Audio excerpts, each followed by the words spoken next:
Shalom, first and foremost, like to give all praise to Yahweh, Ba'ashem, Yahushai, Ba'ashem Rukakadash, double honors to the elders and apostles, a great millstone who are teaching the truth and sincerity, and a shout out to Yakim that's out there in four quarters of the earth proclaiming this truth. Bracha the Yahweh, Bracha the Yahushai, Ba'ashem Rukakadash, Bracha Dum. So, you might recall a Phil Collins song came back out like in 1990 or so, and, well, let's nickname Babylon the Great as Paradise. He came out with a song anyways. It kind of goes, whoa, think twice. It's just another day in paradise.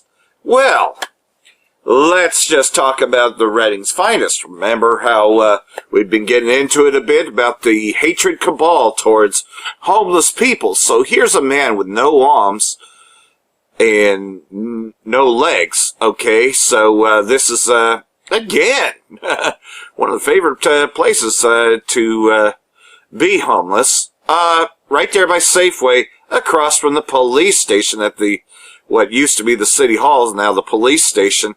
So, watch as they go by. Who gives a shit, right? They're poor. Fuck them, right?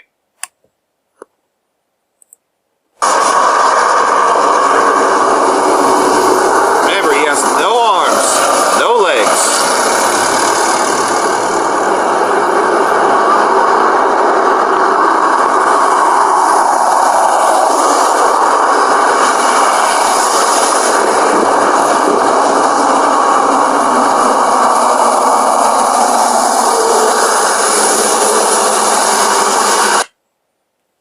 So, anyhow, yeah, and the police just go by. As if nothing really matters, and then, you can listen to what they say on the streets here. This is Chris with the Reading Coalition for the Homeless. We're outside the Cascade Theater today, and we're in front of a lot of city officials, including city councilmen, and we're going to be taking a little tour around Reading. And as a homeless advocate, I can hope that this isn't just going to be a point and complain tour, but maybe we can have some positive solutions to the homeless problem, the criminal problem in California. Oh, wonderful. You have a wonderful day, too. So this is a public restroom that's owned by the city. It's maintained by the Midtown Mall Benefit District. I think we're actually in the process of doing renovations to it with the Community Development Block Grant to make it ADA compatible. But this is, I think that's why it's closed at the moment, it's being retrofitted and rehabilitated. But it is really the only, I'm going to rack my brain here a little bit, but I think that's the only public, in terms of owned by the city of Reading or by a public entity, the only public restroom. Oh, and I'm sorry, I'll take it back. We have a RABA facility as well. This is located on orientation here, Yuba and, near Yuba in California. So that is another public restroom that's available as well. Which park? Parks. Oh, Caldwell. Yeah, like, do you want to go as far as Caldwell Park or South City? I'm sorry. And then me downtown area. Do we have a public restroom at the RABA? In Caldwell Park, the homeless situation is way more large. I used to do videos over there, but I'm not going to tread on their territory. Every day. It is same old. Until we started, cutting all the power to everything outside. The homeless situation it's almost out of hand. Every day we have a stream every morning. Yesterday, I wish you guys would come yesterday. You had the Hope Band back here at the Empire Recovery. There was a solid stream of people coming from there and go right over to Taco Bell over here. So, just bitch and complain about the homeless, but yet you create the problem. Well, pestilence is coming, as well as anything else. They're trying to force vaccinate people in New York. Meanwhile, alternative media television, this is Chad Boaksam, because Chris Green usually just wants to sell you something to show off his Maserati. But anyhow, this is funny, man, because they're talking about catastrophic global capitalism, fall of the U.S., which we talked about how Babylon has fallen.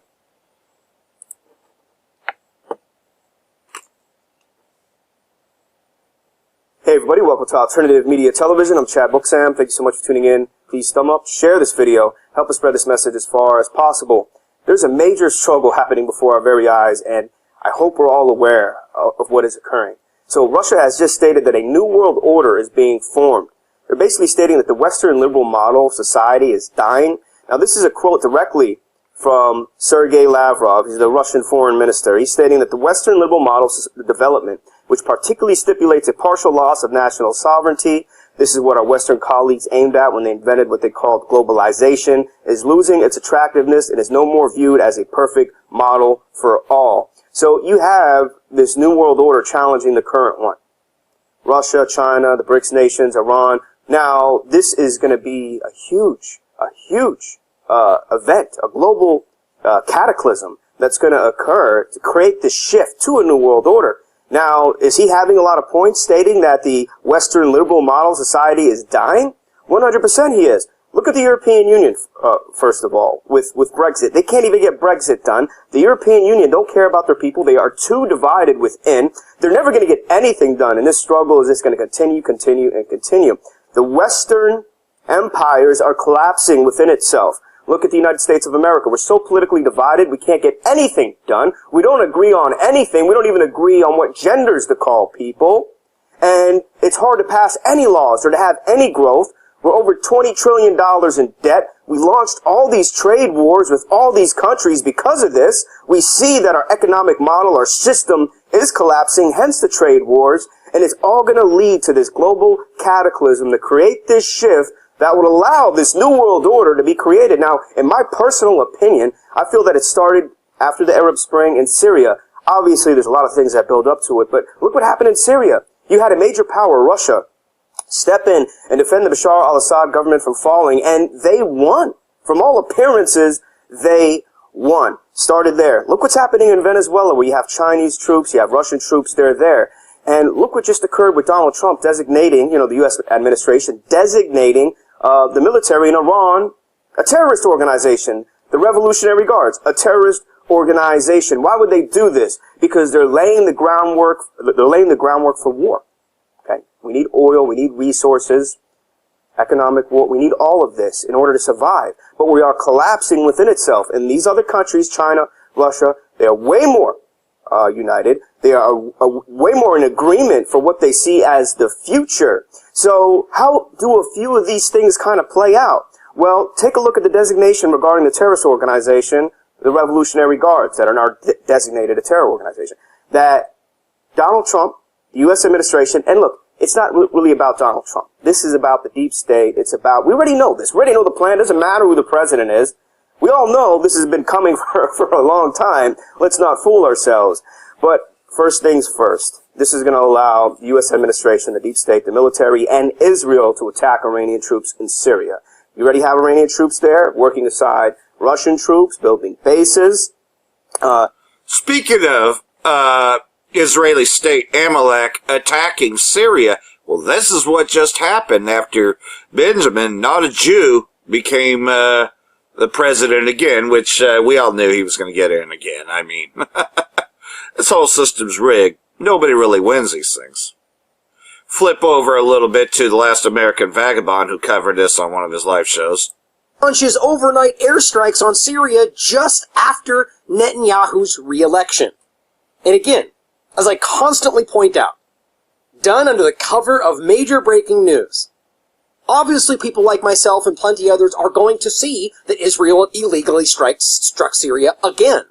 But the point is, they clearly choose, as it appears every time, to carry out these actions they clearly wanted to and have probably been planning to do under the cover of some kind of a large story. And I can almost promise you they were hip to what was happening with Assange and probably timed it accordingly. But this is my opinion. But at the end of the day, this is yet another illegal strike on a sovereign nation because they say Iran's there. As if that somehow gives them legal justification to strike a sovereign country who allows its allies to partake on the ground in what the country's doing. You know, similar to the way the U.S. does all over the world. But it's not okay for Assad, apparently, because he's a bad guy.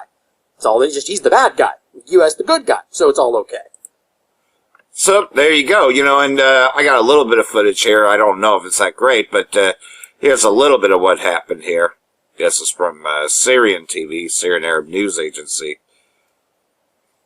You know, Israeli state bombing Syria again, under the guise of going after the Iranian Republican Guards, listed as a terror group. even though we know that they're just bombing the Syrian Arab army. And then, let's see, there's more here from Press TV. Media say the country's air defense have intercepted Israeli missiles in the northwestern city of Masyaf near Hama. We're now joined by our correspondent Muhammad Ali for more details on that. Yes, an official military source just gave a statement confirming that it was an Israeli attack. It gave more details, saying that about 2 a.m. local time here in Syria, Israeli fighter jets carried out airstrikes from Lebanese airspace targeting a Syrian military position in Masyaf, which is in Hama's western countryside.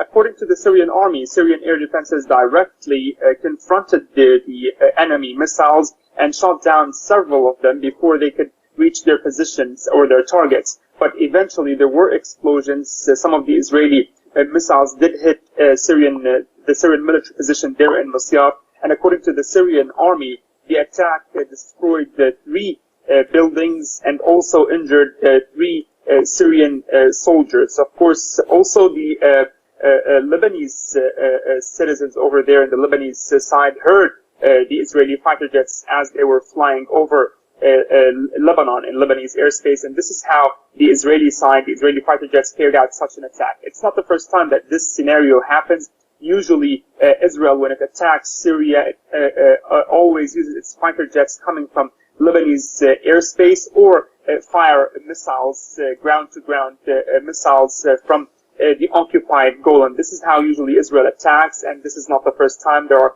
tens of attacks that happened against Syrian military positions throughout the unrest. Again, Syrian Arab army military positions, not Iran. Speaking of proxy wars, of course, you come to find out that Saudi Arabia, which is still Amalek, has everything to do with what's going on in Libya, which Libya is now being protected by Russia. They've been buying the S-400 systems, but here's a little more. Funded a Libyan general's military offensive on the country's capital, Tripoli. The Wall Street Journal has cited senior advisors to the Saudi monarchy as saying that Riyadh offered General Khalifa Haftar tens of millions of dollars to help pay for the military campaign. The money has reportedly been used for buying the loyalties of tribal leaders and recruiting militants, as well as other military purposes. Earlier this month, forces loyal to Haftar launched a surprise offensive by marching towards Tripoli.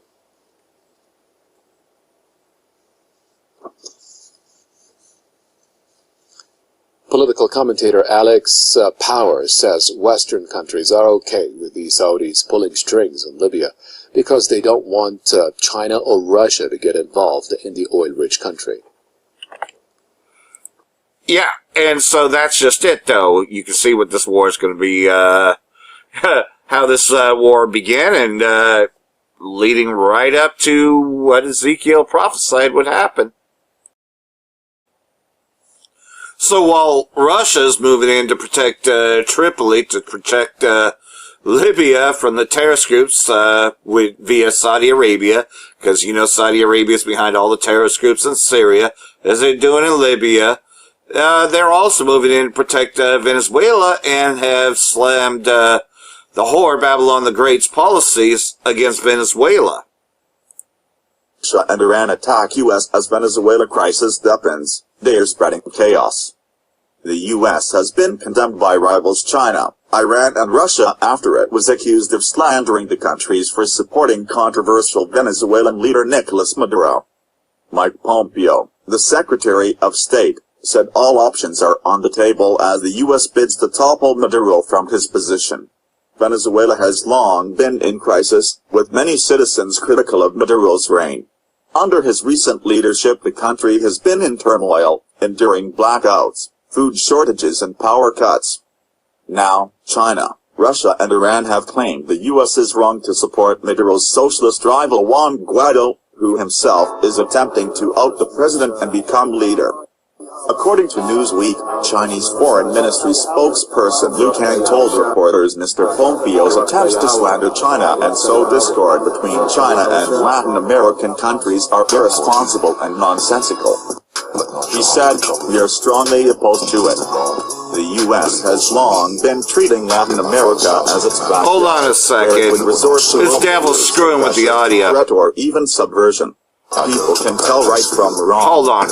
I am sure Latin American countries are fully capable of telling a true friend from a false one who is ignoring rules and spreading chaos."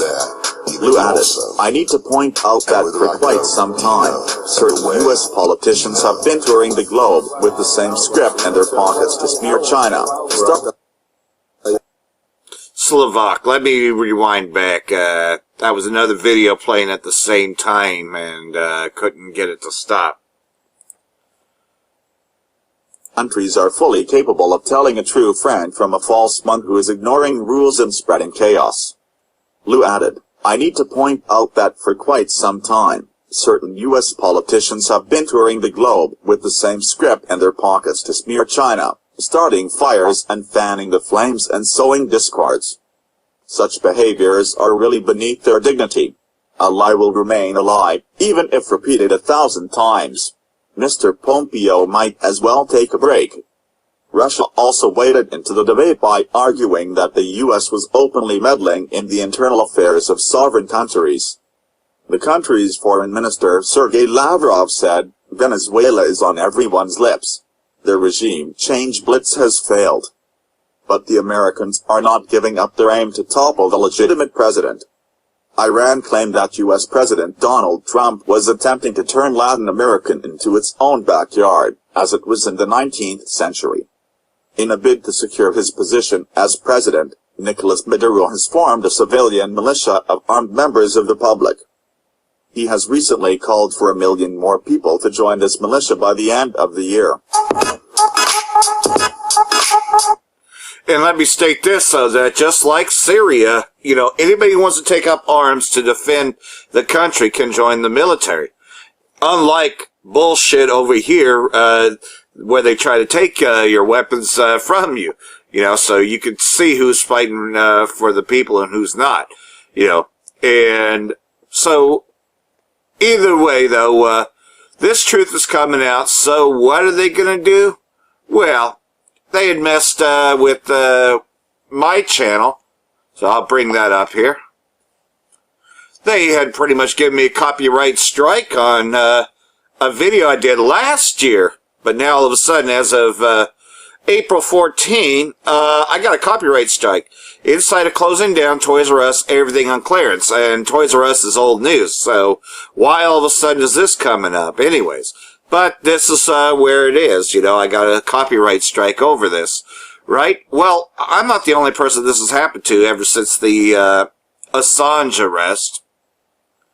This just happened to another brother's channel who I happen to be subscribed to, so it's happening to us. Famine of the Word's coming in, not long after Julian Assange.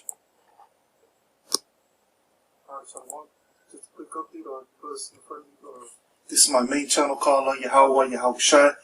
And in this particular channel, I've been hit with the strike, so I won't be able to upload for, I believe, a week, if I'm not mistaken. So I'll be uploading on this channel, which is called Yahweh Bahashem Yahushua. And hopefully I'll be back up and running on my main channel. But anyways, with that, it was just a quick little update. With that, I'll say Shalom. Yeah, so I'm not the only one that this has happened to. Alright, I'm going to play a quick video here. This is from another brother who had done this. This is just a quick visual, mostly. It's called, "In My Father There Are Many Mansions." In my Father's house there are many mansions, based upon the scriptures. So I'm going to play this. This is what we have to look forward to if we remain in this faith. John 14. Let not your heart be troubled. Ye believe in God, believe also in me. In my Father's house are many mansions. If it were not so, I would have told you. I go to prepare a place for you. And if I go and prepare a place for you, I will come again and receive you unto myself, that where I am, there ye may be also. And whither I go, ye know, and the way ye know.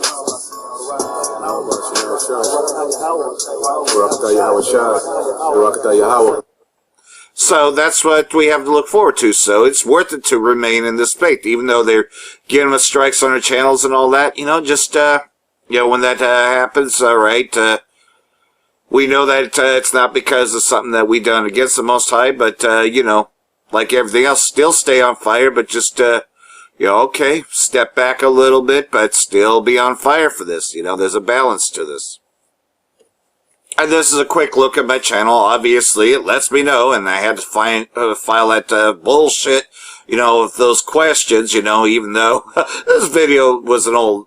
But it's what I talk about on the streets, that has really got their panties in an uproar, because, of course, it's a controversy itself that we are coming to the realization that we're the real Hebrew Israelites, and that these Edomites have been lying for a long time. So just the fact that we know that we're Israelites, this is what's bringing Esau down. And so now, is when they are going to do everything they can to remove this. But upon them doing that, of course, that brings in the famine of word, which means the other prophecies can come to pass. So I'm just going to read out Joel chapter 3, starting in verse 2. I will gather all nations and bring them down into the valley of Yehoshaphat, and will plead with them for my people and for my heritage, Yashala, whom they have scattered among the nations and parted my land. Because you got those bastards, those gutter rats, those Amalekites claiming to be the very people of the Most High, but they're not. And they have cast lots for my people, talk about Amalek, and have given a boy for a harlot. That happened during the slave trade. And sold a girl for wine that they may drink. Yea, what have you to do with me, O Tyre and Zidon, and all the coasts of Palestine? Will ye render me a recompense? And if ye recompense me swiftly and speedily, will I return your recompense upon your own head?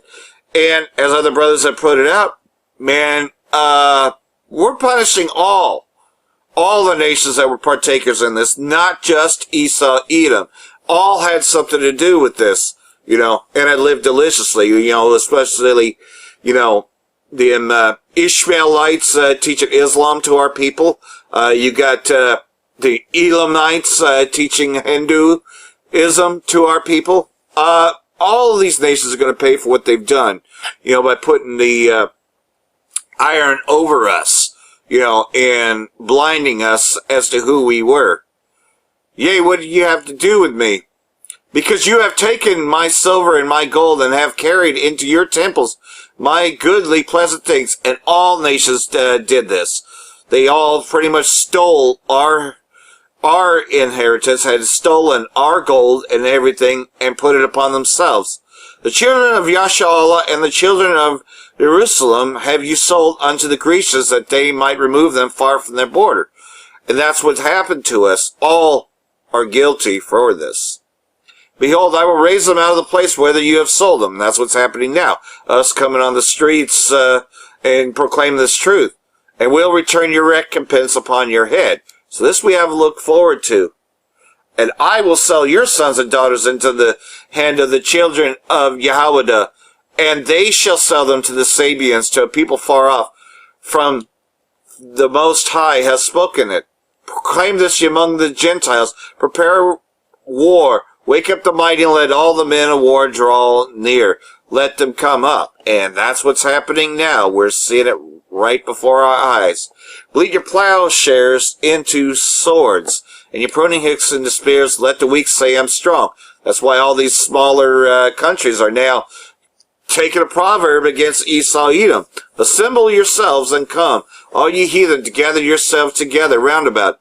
Thither cause thy mighty ones to come down, O Lord. Let the heathen be wakened, and come up to the valley of Yehoshaphat, for there I will sit to judge the heathen round about. And that's why pretty much they're not going to leave Syria alone, and that's why it's always going to be in the news. Because, of course, this is the valley of Yehoshaphat, and we're going to see a lot more. That's why they're trying to take us off the internet, because they know that their time is short. For all that, I want to say, Brakat the Yahweh, Brakat the Yahweh Shai, Ba'ashem Rukal Kadash, Brakat Tum. Hope this has been edifying. Death to America and death to you two-thirds.